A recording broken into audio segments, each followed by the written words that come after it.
Life by Divine with Sue Dumais fosters deep healing and profound awakenings as she guides you to hear, answer, and trust the highest calling of your heart. Your host and sacred guide is global impact visionary leader Sue Dumais, a best-selling author, international speaker, and gifted intuitive healer who challenges all of us to shift from life by default or even life by design to truly living life by divine. And now, here is Sue Dumais. Today we're going to be talking about tricks and tools to unblock your intuition.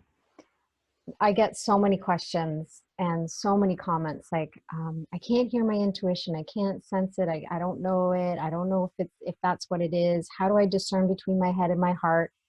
These are common questions I get over and over and over again. So I'm really feeling inspired a lot to really help people understand their intuition on a different level.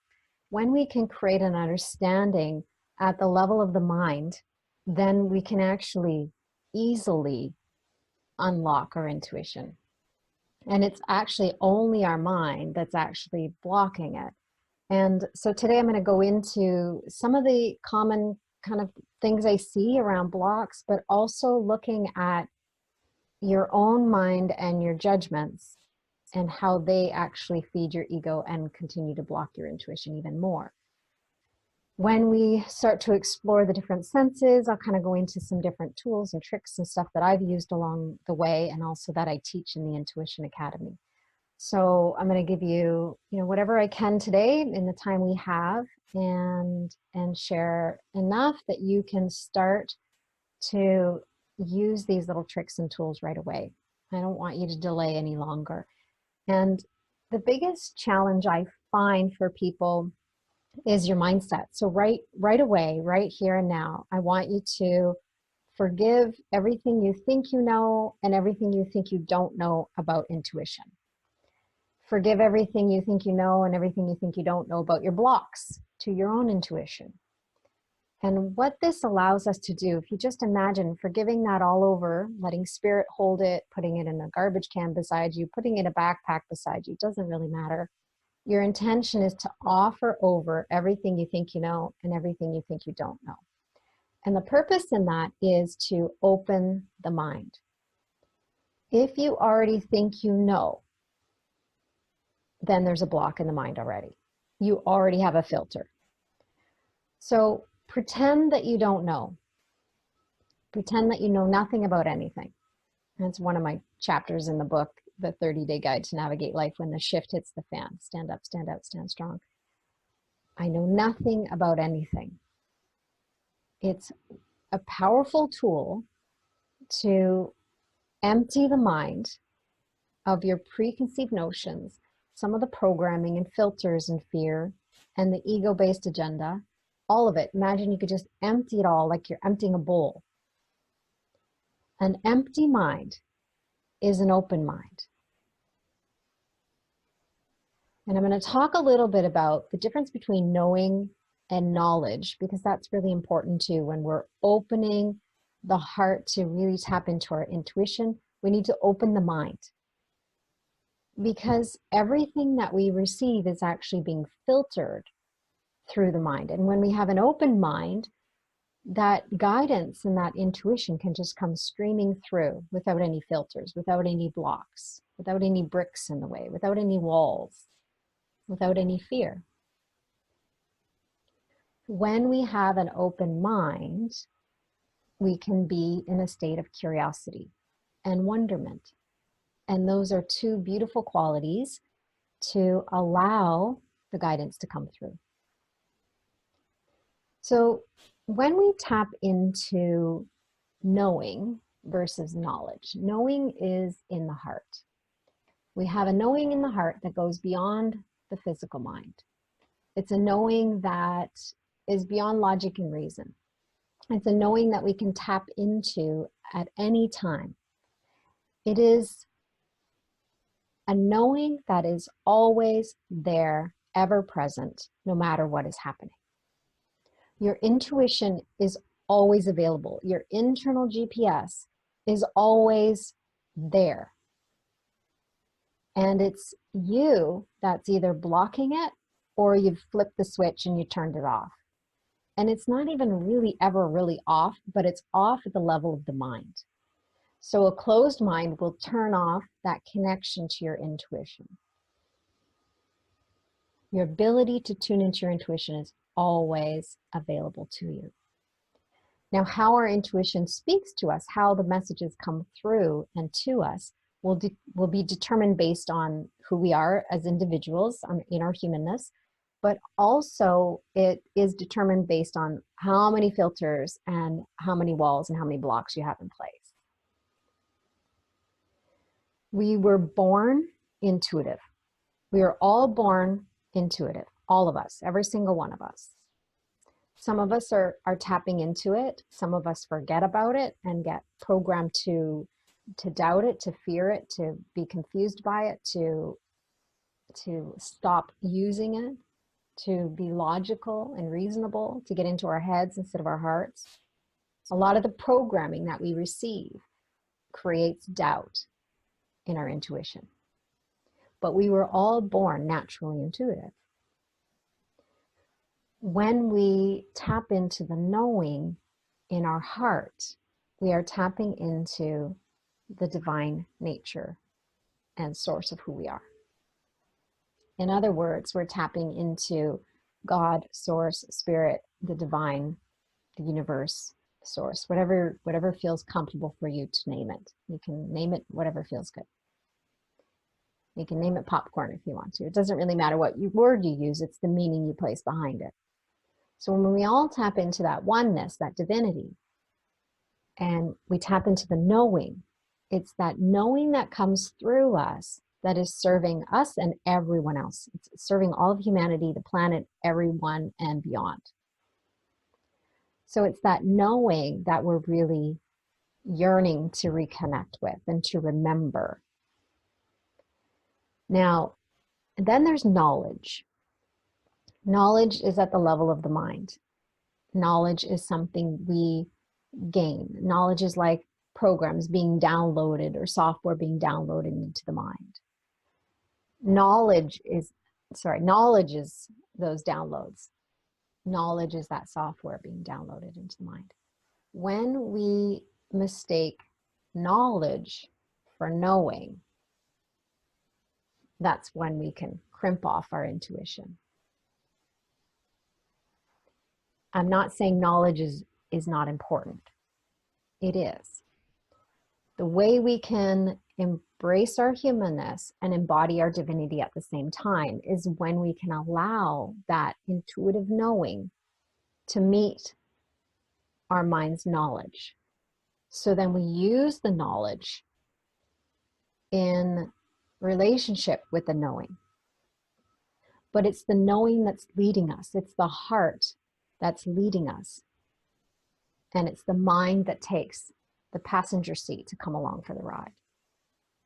What we've been programmed to do is lead with our head. What we've been programmed to do is get into our head, think about things, analyze, and all of that is and fear things up there. So all of that is actually blocking or crimping our intuition. Now, I know I've talked about this in different ways before, so stay with me and pretend that this is fresh and new and you haven't heard this before. Remember, you know nothing about anything, because that will open your mind to receive what you're meant to receive today. Sometimes we need to hear things differently, and sometimes we need to hear things over and over again in order to really let it sink in at the level of the mind to create an understanding that clears the filter, clears the block. So bear with me here. I want to teach a little bit before we get into the actual tools and using some of the senses and the way that intuition can come in for you. When we allow the knowing in our heart to lead, when we allow our heart to lead the way, and we marry it with the knowledge comes along, that's where our intuition can be the strongest, because there's no filter, there's no block. There's nothing in the mind that we're filtering. So the first sense is actually knowing. When we have that deep knowing, we just know. It's a knowing that goes beyond logic and reason. It's a knowing that goes beyond the mind. It goes beyond the knowledge in the mind. And sometimes it's a stretch for us even to follow the knowing, to follow our intuition. When we support both the knowing and the knowledge, we can marry the heart and the mind, and the heart and the mind are in alignment. The heart is still leading, but the mind is in alignment with the heart. And that's where we can remember our intuitive nature. That's where we can embody our heart yes, and know it and trust it and align with it and make choices based on that true heart yes, that knowing. When we can be in alignment like that, we're living life by divine. We are allowing the divinity to work through us, that force of love to move through us, animate us. And at the same time, we are using the knowledge to apply. So for me, I'm being a channel right now. I don't really know what's going to come out of my mouth. And I have a knowledge that is a foundation of understanding of what I'm teaching. So I don't block what's coming through my mind because I have a level of understanding about it. So that's where marriage of the heart and mind is really powerful. And that's where we can embrace our humanness and embody our divinity at the same time. That's where we can be in an awakened state or a higher conscious state and serve humanity and serve others. Deliver the message that they need in the way that they need to hear it, without our own filters and without our own fear getting in the way. So that's knowing, understanding knowing. I want to go into a little bit more of the other senses so you can have an understanding on a deeper level of how intuition actually comes in, and then what are the filters or what are the blocks in those particular senses. So I'm going to backtrack a little bit because this topic came in Sunday night. I had a dream. So I don't always dream. I often travel. I do a lot of soul travel and healing for my clients in my inner circle. Those clients are people that I'm working with, my community members, that sort of thing. I tend to do a lot of soul travel at night. So sometimes I have a recollection of where I went and who I was connecting with and who I was working with on a soul level or energetic level. And then other times it just processes through a dream. It's kind of a dream state where I'm communicating with guides or different people. So on Sunday night, I had this interesting dream. I was in this kind of an in-between dream state and in-between travel state. And I had this experience where I was talking to a spiritual guru. I don't know who it was. I don't know where they live. I have no idea. They were somewhere in the world. And I was talking to them about intuition and how it expresses itself and how some people are blocked. And the words that were coming through were just kind of flowing through my mouth, and we were just having this conversation. And I suddenly had this vision of when we block our intuition, it's like kind of putting our hands above our eyes or plugging our ears. So, you know, when people are like, what do you have to say? And then they plug their ears and they're like, la, la, la, la, I can't hear you, sorry. It's like those earplugs, our own fingers sometimes are what we need to actually look at. Those are the filters. So those are the things that are stopping us. So then I had this vision of the monkeys where one's covering its eyes. I can't see, I can't hear. One's covering its ears. I can't speak. One's covering the mouth. And I woke up, it was about 3:30 or 4, and I felt like really inspired to get up and write it all down. And I was really intrigued by the conversation I had with this spiritual guru, wherever they were and whoever they were. So I got the message about tricks and tools for intuition. I received that download. I received the description of it. And then I started to get little pieces of the puzzle of what to share and how to share it. This is how my intuition sometimes comes through. Sometimes it comes through my dreams. Sometimes it comes through when I'm sleeping, my mind is the least resistant. And sometimes it comes through with beautiful downloads and divine connections in the middle of the night when I'm traveling, when my soul is doing a little bit of traveling and healing work for others. That's one way it comes in for me. Some of you may be experiencing that, some of you may not, and that's totally okay. So it's not about comparing, and it's not about trying to make your intuition do something. It's not about making or making something happen or getting upset or judging what's not happening for you. That is enough to block it. There, right there, your judgment. Judgment is the best way to block your intuition. When you look at how it comes in for you, and you can nurture the way it's coming in for you, then other ways will kind of sprout and open up. So a lot of people that I have going through the Intuition Academy in the beginning will have ways that their intuition kind of comes up, and this is how I usually get information, this is how I get messages. And then as we go through the academy, or even beyond, when they do maybe some continue to be in the community and continue to do the healing work to clear the blocks, suddenly there's different ways that their intuition will come through. So it starts to expand their scope of the way they receive messages. And this may happen for you as well. So as you're listening, you'll be like, oh yeah, that's how I get messages. Oh, I never really thought that I got a message that way, but now that she's saying that, I do. So I'm encouraging you to remain open and curious without judgment, and think into, how do I get messages now? And be open to those shifting and expanding, but not forcing. I remember one time way back when I first opened my studio, I had a mind body studio for fertility. I was teaching fertility yoga and supporting women to conceive. And I went to a workshop at that time, and I really wanted to start to be able to see. I've seen energy before, I've seen auras before when I was younger, but I really stepped away from it. I closed off, I guess, because I was scared. I didn't understand it. It was different for me, and no one around me had that experience. So I felt a bit of like a freak, or I was abnormal. So I closed it off. And I went to this one workshop, and I went and I met this woman who's like, they call her the great seer. Like, she was born seeing, probably like the Matrix. She was actually seeing energy. I don't know that she even knows what the human eyes can see. I don't think she's had that experience. Her whole life has been just energy. So seeing energy bodies and the movement of the energy. So she doesn't actually see human form. So I was working with her, and I was really like desperately wanting to see. And by the time I was done that workshop, my head hurt so much. My mind was sore. My sixth chakra, the chakra here at the front of my forehead, was depleted and exhausted and wide open. And I just had to really kind of take a break. I pushed it way too hard, trying to see.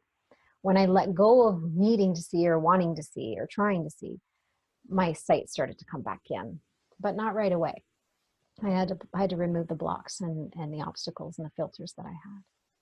So when we look at knowing, that's that level of the mind, that aligning the mind with the heart's knowing. So marrying the knowledge and the knowing, and or releasing the knowledge so that we can actually connect to the knowing, because sometimes the knowledge actually interferes with the knowing. So knowledge is much like truth. At the time, that's purposeful, but we need to be willing to let go of that knowledge, because eventually, once we unwind the mind enough, we sometimes need to let go of that truth, and then there's another truth that comes in, and it's like a finger pointing to the knowing. So we have these signposts, or these things that come in the way of knowledge, that serve until they don't. So we can't be attached to them. We need to be willing to let those pieces go. When we look at seeing, again, you can imagine you're standing there with either your hands right over your eyes, or you're blindfolded. You even have a blindfold on. Some people are actually living blindfolded. They don't want to see at all. They're afraid to see. So they have hands over their eyes or blindfold on. That's an extreme example of blocking and filtering what we see in the way of intuition. So we can see with our physical eyes, or we can see with our insight, which is intuition.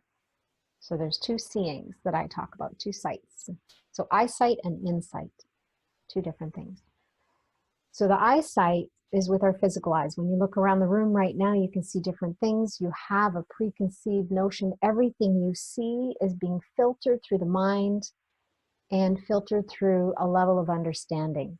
a level of knowledge that you have. So if you look at a chair, then you're like, there's a chair. You have a knowledge or an understanding that that's a chair.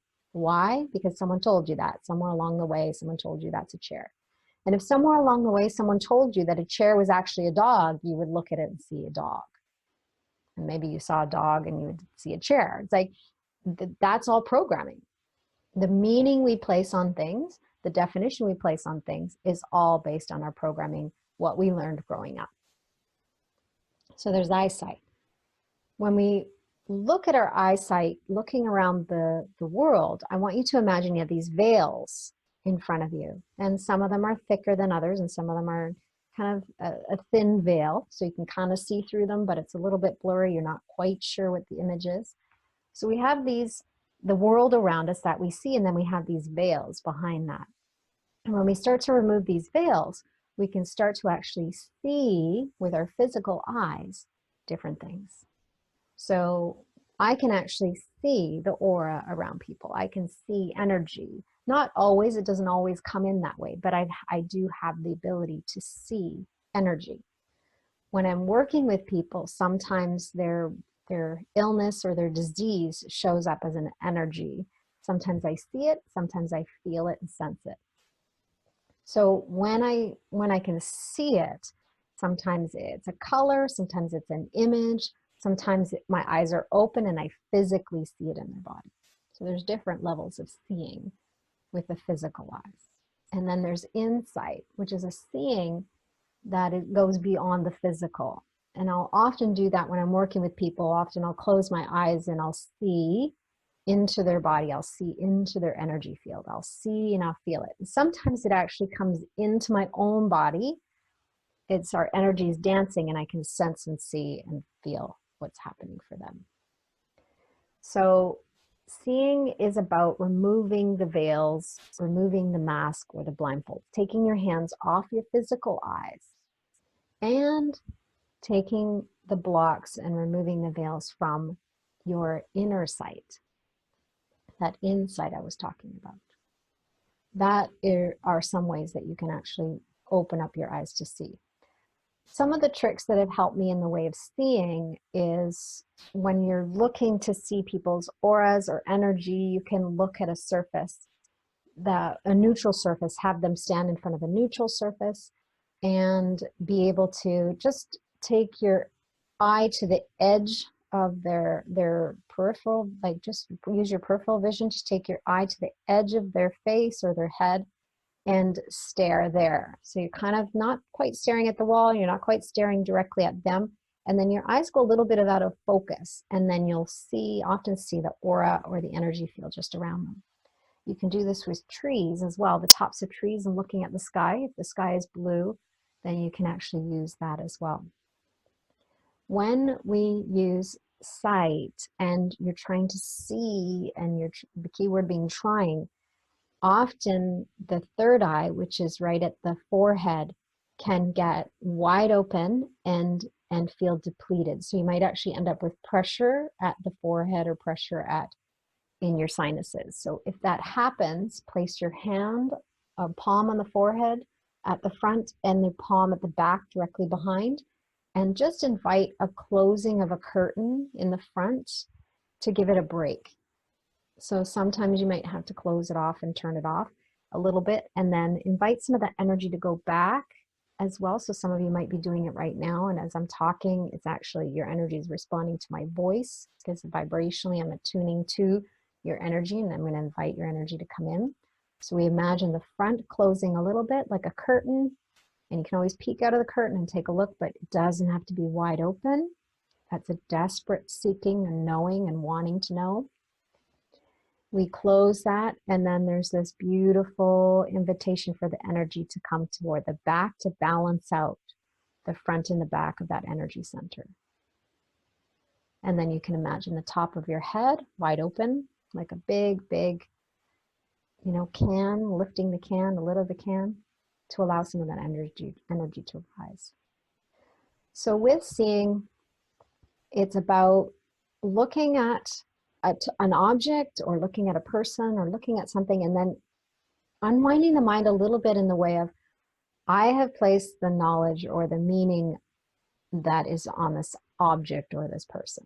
I think I know what this is. I think I know what this person is. I think I know what this object is.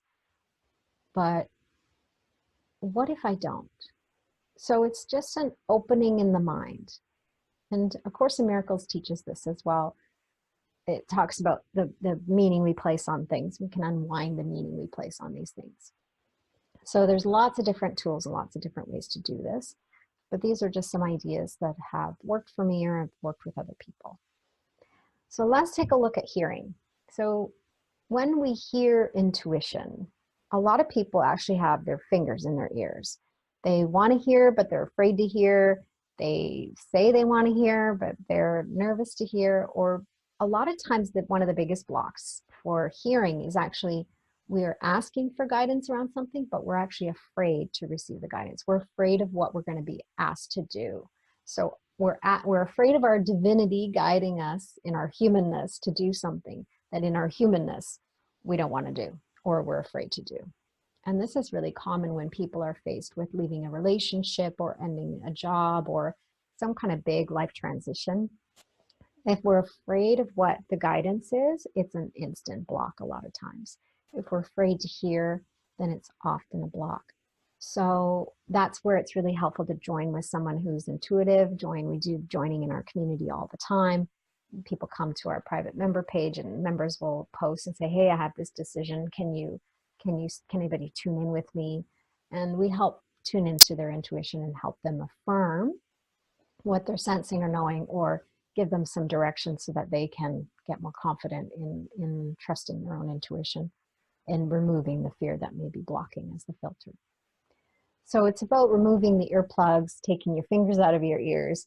And one way to do that, I will say to the client, or I'll say to, even for myself, it's like I'm totally willing to hear the guidance and I give myself permission to listen and follow or not. So I may or may not follow the guidance, but I'm willing to hear what it is. So then that opens up the mind and takes away some of the fear. So even though I'm afraid, I'm willing to hear what the guidance is, and then I give myself permission to follow or not follow. So it allows you to exercise your human will still, but while listening to your soul's will. You can hear your soul's will, and then you get to choose on a human level whether you want to follow it or not.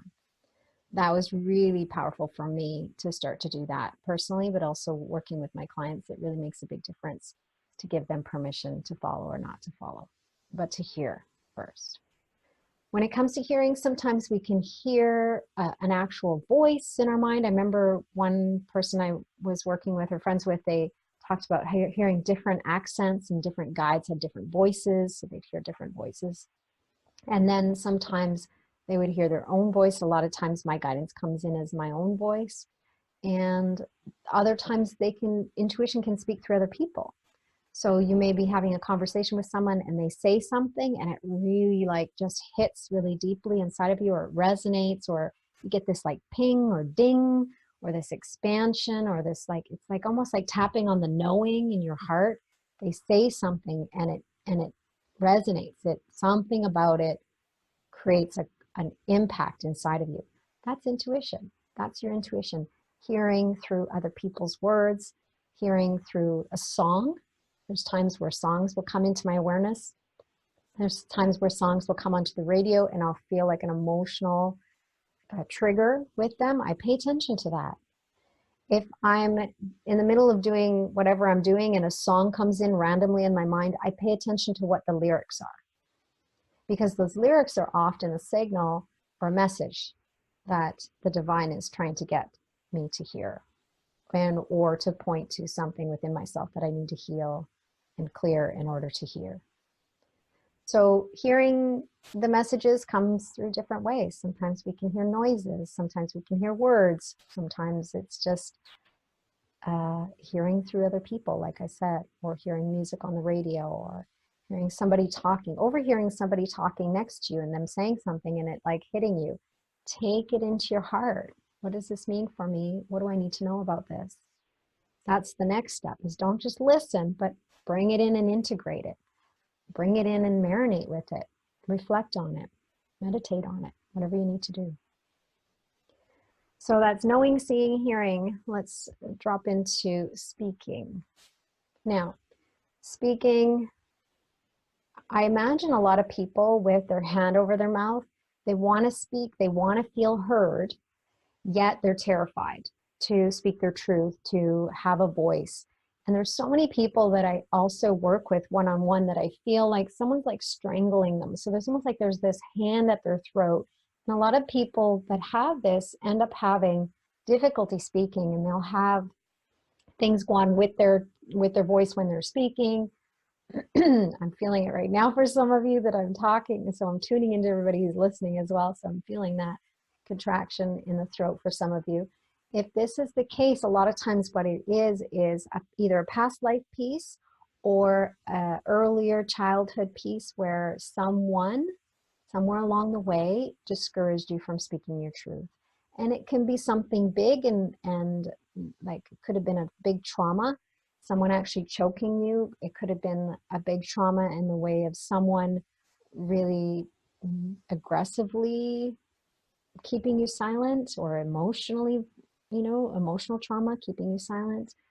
And or it could have been just an innocent kind of someone trying to take care of you or protect you and saying, oh, don't say that, people are going to judge you. It can be something as simple as that will close down that energy center or block our intuitive ability to speak. I know for me as a child, my nickname was Squeak. I would sit in the corner of a room and I would feel everybody's stuff, all their emotional stuff, all their physical stuff. If they had physical pain, I felt it in my body. If they had emotional stuff, I felt it in my body as if it were my own, and it would come like thorns constantly. So that overwhelm for me showed up as me just being really quiet and observant in the corner. But also I was terrified to speak up. I was terrified to have a voice. I was terrified to speak my truth or to share what was going on, because my internal world was a crazy making feeling.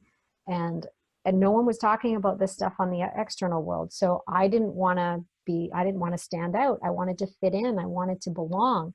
And if I started to actually share what was happening, especially the way I'm sharing it now with people, back then they wouldn't have understood it. And it would have been so far-fetched from the reality that people are living in, that it would have paralyzed me even more to have that reflection back.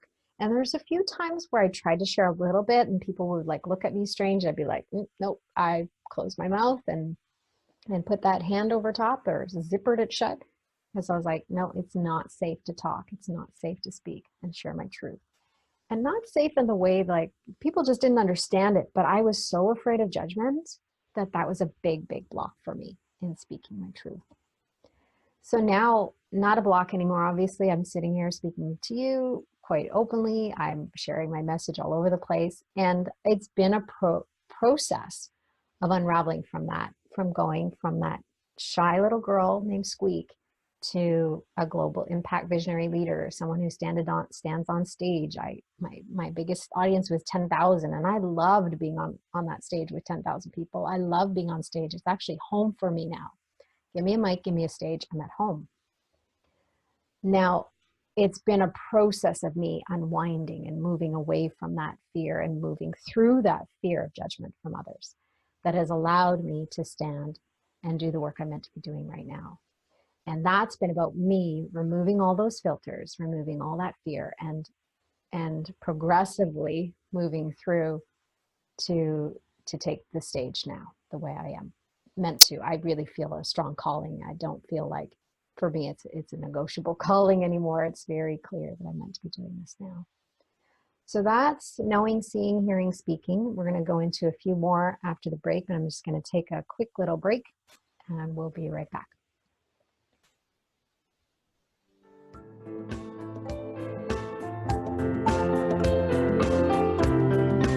This is a clarion call for all healers, intuitives, empaths, light leaders, visionaries, and conscious souls. We are here to usher in deep healing and profound awakenings, to shift our collective consciousness from head to heart, to ignite hearts and unite in love for each other and our planet, to illuminate our path and the path for others. Our heart-led living community is a place to come home and to shine bright as beacons of love from this house of light. Join our Heart Yes movement and experience a sacred healing community of support as you discover how to embody your true heart yes, to hear and trust your intuition as you answer the deepest call of your heart. Take Sue's hand and open your heart to receive the support you need to heal self, be the change, and play your part in the healing of the whole of humanity. Join us at heartledliving.com/become a member. Again, join us at heartledliving.com/become a member. Welcome back. You're listening to Life by Divine, and my name is Sue Dumais.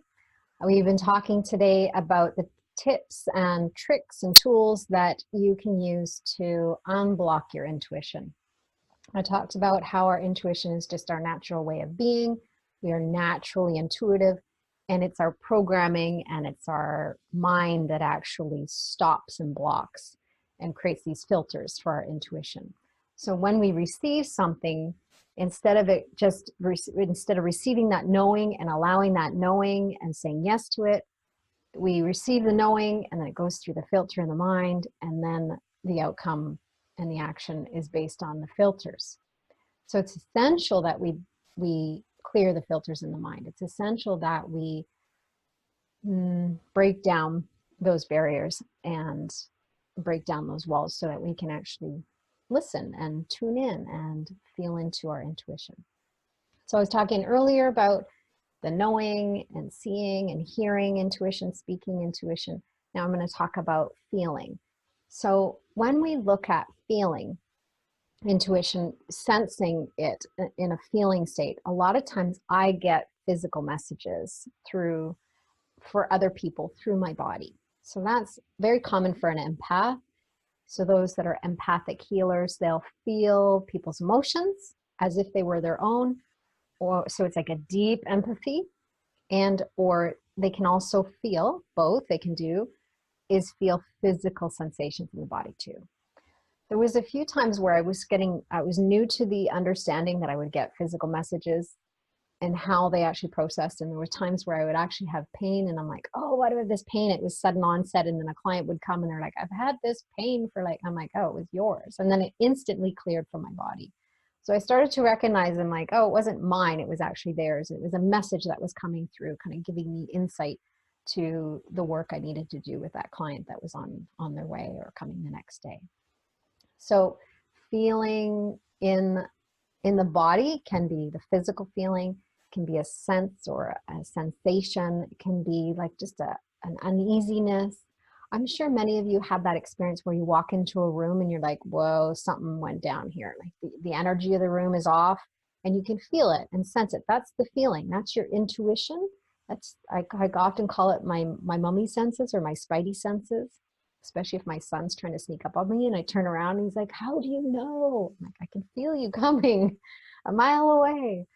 So when we are feeling into our intuition in the way of a feeling, it can come in a physical sensation. We can feel it energetically. We can feel it as an emotion.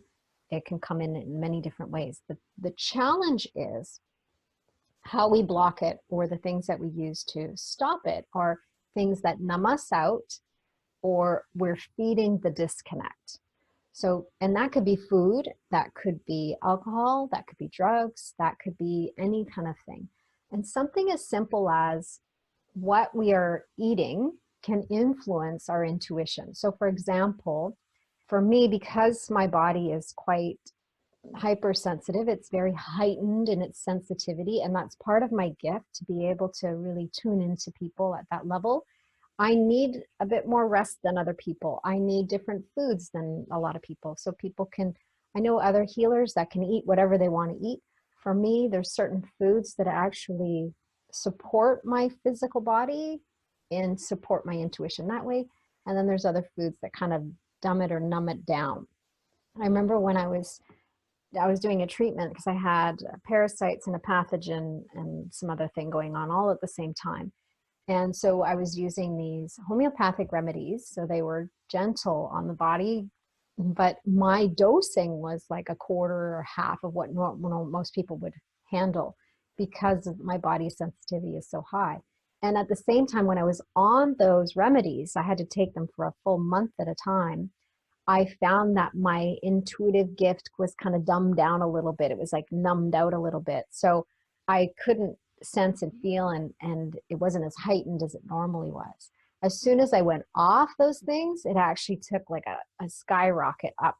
The vibrational attunement just went whew, way up again, and then expanded more because I was clearing these things within my physical body that were actually pulling on my system. So the parasite and the pathogen were all kind of creating a lower vibrational density that was influencing how my intuition was coming in, or how I was feeling things. So, but a lot of people, I know for me growing up, I didn't understand my gifts. So I would use alcohol and drugs and stuff to numb it out because it was just too painful. Everybody's pain and emotions, it was just too much for me. So it was very confusing, and I ended up, abusing drugs and alcohol for a long time. So I don't drink any alcohol at all now. I haven't for over a decade. I don't do any drugs. I don't even use Tylenol, Advil, or anything like that. For the most part, I eat very clean for the most part. And I find that actually doing green juicing every day is something that heightens my intuition. So on the days that I do green juicing for, 3 to 5 times a week, at least daily, if I do it daily, it's like it heightens it even more. So I tend to do a lot of green juicing for me. So there's certain things that you'll be able to discern that, oh, when I'm actually eating cleaner, I feel more intuitive. Or when I'm actually drinking more water, I feel more intuitive. So for a lot of people too, if you're hydrated, it actually supports your intuition as well, because all of those neurons and connections that we need when we're using our intuition in the physical form that we need, then those are all working more efficiently when we're hydrated. So tuning into that for yourself and seeing what helps with the feeling, how the feeling, what way your intuition's coming in the way of feeling. Now, tasting and smelling is kind of a funny one. People don't always talk about these ones, but it's important to look at. With taste, sometimes we can have intuition that comes in the form of taste. And it can be like a familiar taste or some weird taste in the mouth. It's not always ours, it could be someone else's, but it often will come in that form as well. And I remember one time I was working with somebody and I had my hand on them and I was talking about kind of feeling into their blood. And as I brought my awareness to their blood, I could taste iron on my tongue. And when I tasted that, I mentioned something, and then she's like, oh yeah, I have this iron deficiency thing. Can't remember what it was called. It was some health issue that had to do with iron. So it was affirming. She affirmed what I was sensing and tasting, really, when it came to my intuition. Another time I was working with somebody and I had a really distinct smell, like a tobacco smell, like smoke, tobacco. And I almost was looking around. It was at my studio at that point. I was looking around to figure out if someone was maybe smoking in the hallway or outside or something.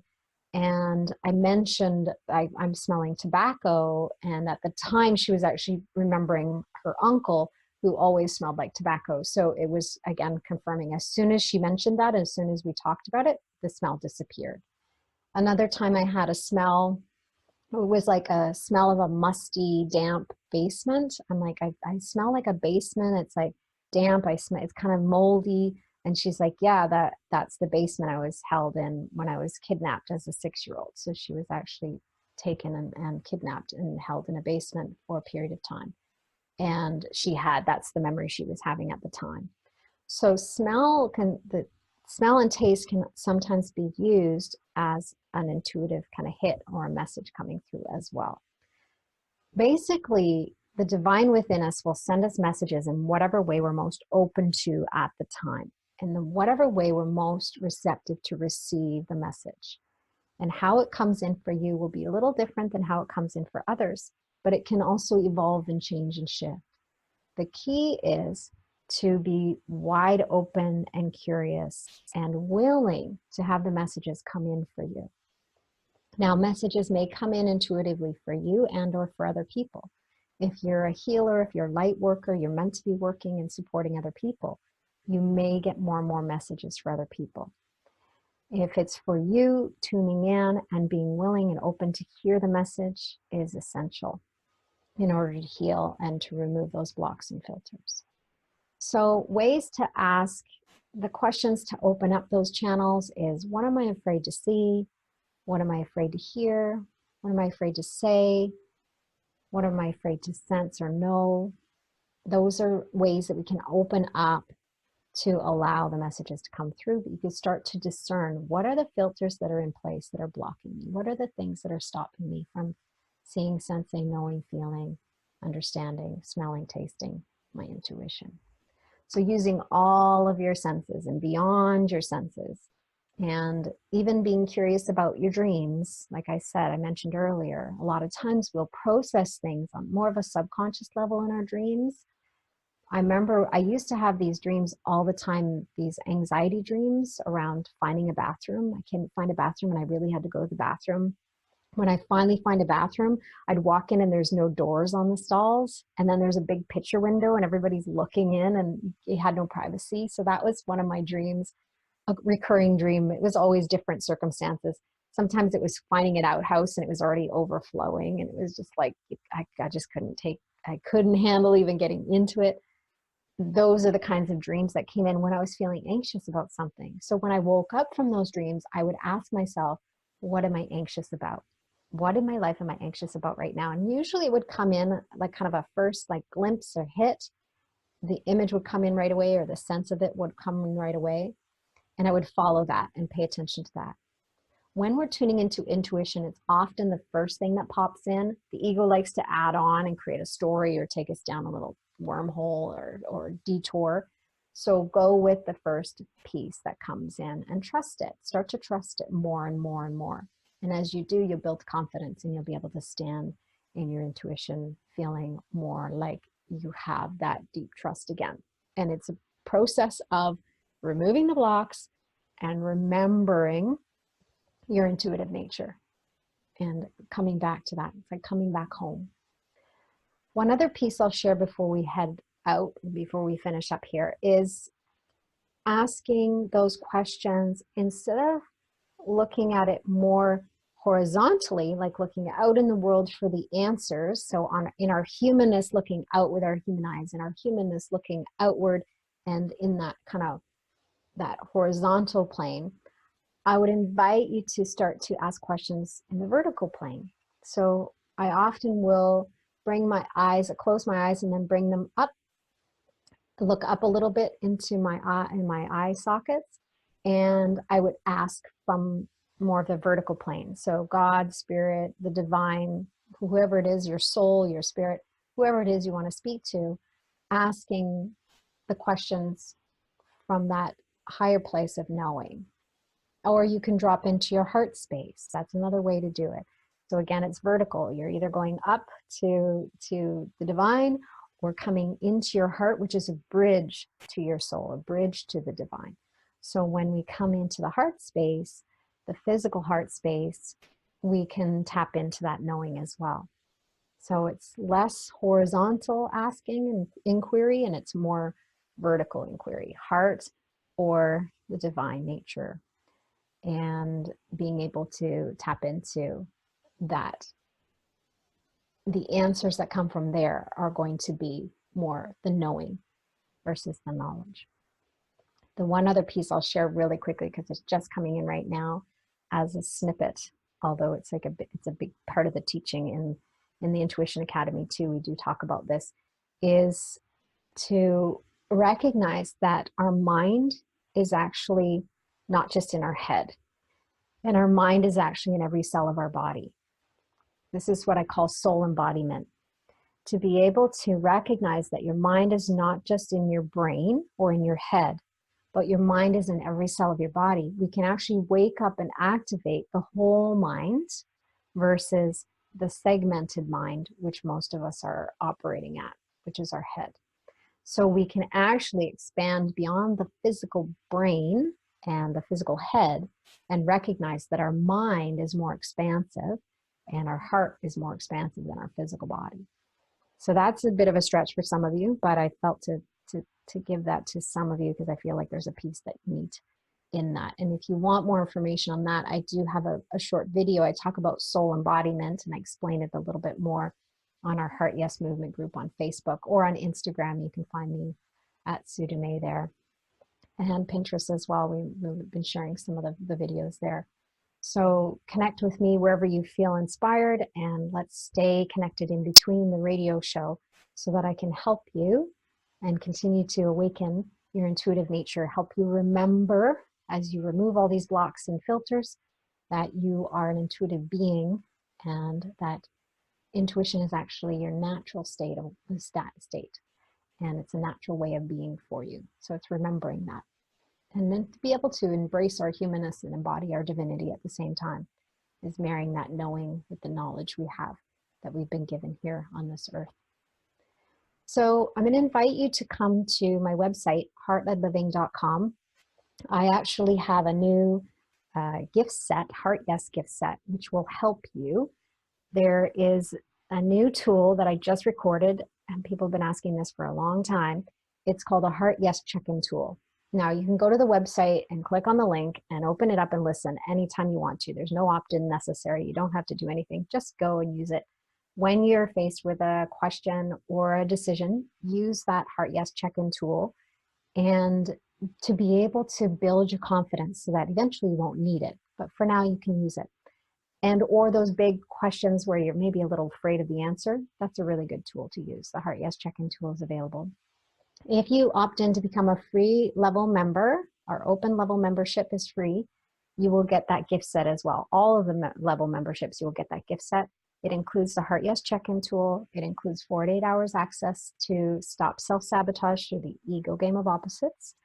And it also includes a Love Deeply Now meditation. And then now I'm going to be starting, instead of newsletters, because I got intuition came in, my intuitive message was to stop sending newsletters and to start sending lessons and blessings. So basically, you're going to get a little love letter from me each week, which is going to be a lesson and a blessing. There's no upsells. There's no, I'm not sharing and doing any kind of bling bling. It's not a newsletter. It's just a love letter. And I'm starting to do that this week. So if you're interested in signing up and receiving those blessings on a weekly basis from me, and having these lessons kind of trickle into your inbox and land there for you, then you can join me at heartledliving.com. And on the main page, we're just working on a new graphic, but you'll see the Heart Yes, or the Heart Yes gift set, and you can opt in to become any level membership, even the free level membership, you'll get that gift set. So there's lots of different ways I can support you in helping you tune into your intuition and start to really stand solidly in it. And there's lots of tools in the world. There's lots of tools on the internet. There's so many things. Do not get overwhelmed. Use your intuition to guide you. If you're meant to work with me, you'll know in your heart. You'll feel a heart yes, or you'll feel a nudge, or you'll feel a little ping. Follow that ping. Follow that nudge. Follow the heart yes. If you're meant to work with somebody else, follow the heart yes. If you're meant to get a book, listen to a radio show, listen to a podcast, read a blog, whatever it is, your heart will actually lead you to everything you need, exactly when you need it. If you trust and tune in more and more and just ask your heart, what am I meant to do? Is this for me? Is this not for me? Just tune in and get the guidance. You got to check in. That's important. Intuition doesn't work unless you're checking in and listening and paying attention to it. So set an intention to pay attention to it. Intention to pay attention. All right. Thank you for listening. I appreciate you. I see you. I love you. Until next week. Namaste.